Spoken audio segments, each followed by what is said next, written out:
Hi folks, this is a demonstration of something that I showed in class yesterday involving a light bulb and an inductor. So the circuit here that I drew, we have a battery, a switch, and a light bulb, and this is connected to an oscilloscope over here, which has a very slow refresh rate of 500 milliseconds to go across the screen. And so here is the output here, all right, for the oscilloscope, and here's the circuit. And so here is the 3-volt power supply, positive on this side, negative on this side. Here is the switch, open, close, and then this is connected to a light bulb, all right? And we're probing the system with 2 alligator clips that are connected to the oscilloscope over here in channel 1.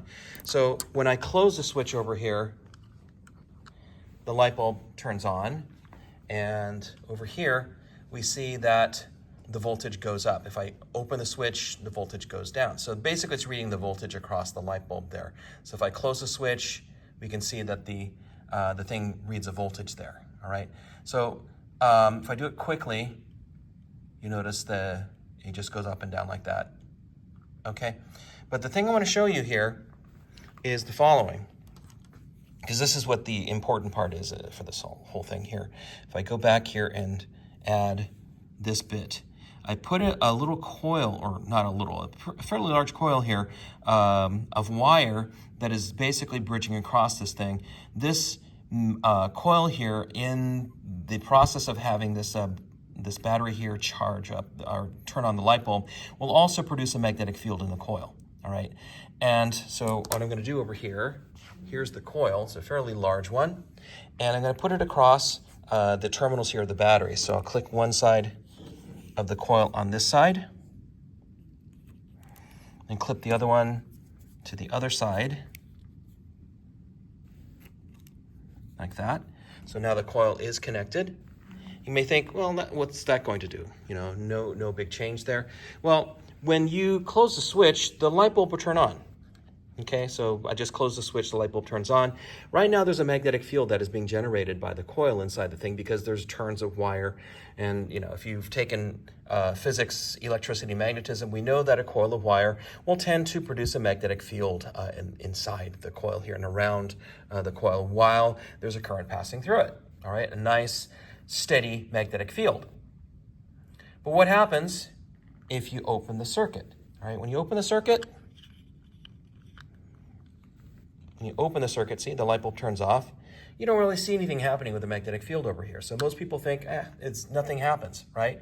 But there is something really interesting happening here, because when you have the magnetic field go away, once the switch is open, the magnetic field doesn't stay anymore because the current stops, right? It goes away, and so the magnetic field goes away.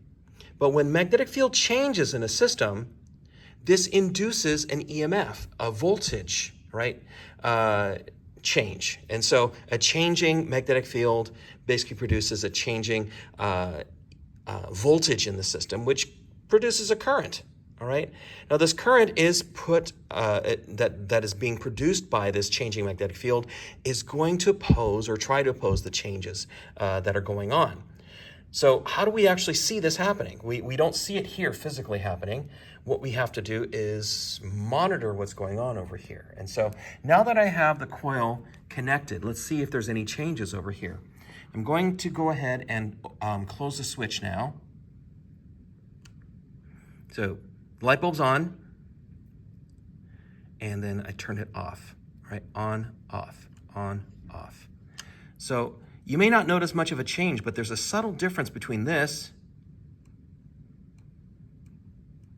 and the previous one where I turned it off and on without the coil. See that little blip underneath here? Okay, let me try it again.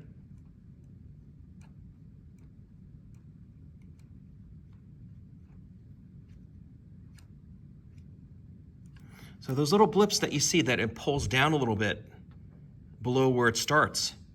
So let me see if I can show you this in the drawing. So here, what it looked like this essentially without the coil in the circuit. But with the circuit, with the coil in the circuit, we get this little blip that dips downwards, okay? Now, that's a clear indication of the coil magnetic field decreasing, which basically produces a magnetic field change that is non-zero. And this is actually Faraday's law, part of Faraday's law, where you end up getting an EMF that is generated and it's opposing the change. And so we get a negative value here for this thing. So right now the light bulb is on, right? The light bulb is on, the switch is closed, it's connected to the coil. We get our voltage measured to be maximum, and I'm going to open the switch here in just a moment. All right, so close it, open it, close it, open it. So that little blip that you see right there, okay, that's the contribution of this thing. You may be going, why does that matter? Well, this is actually happening after the switch is closed, or actually after the switch is opened, okay?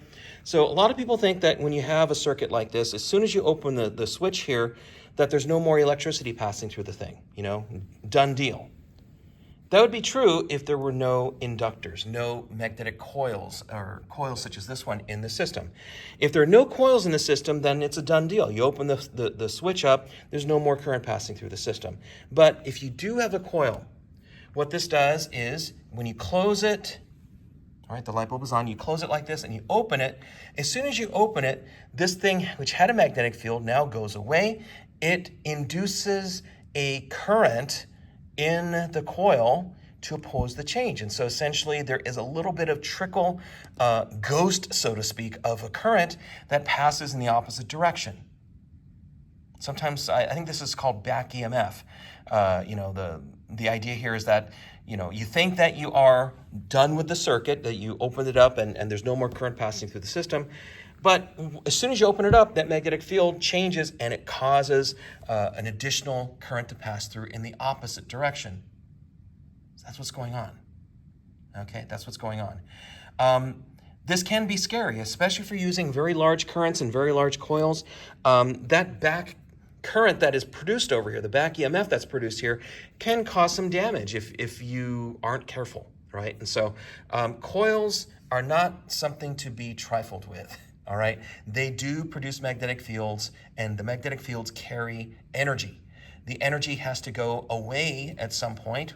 When the current goes bye-bye, the magnetic field drops, but this actually produces an EMF, even after the switch is opened. Okay, it may not last long, but it may be enough to give you an electric shock, okay, if the current is high enough. Anyways, I just wanted to point that out, that this is something that we talked about in my class yesterday. All right, thanks.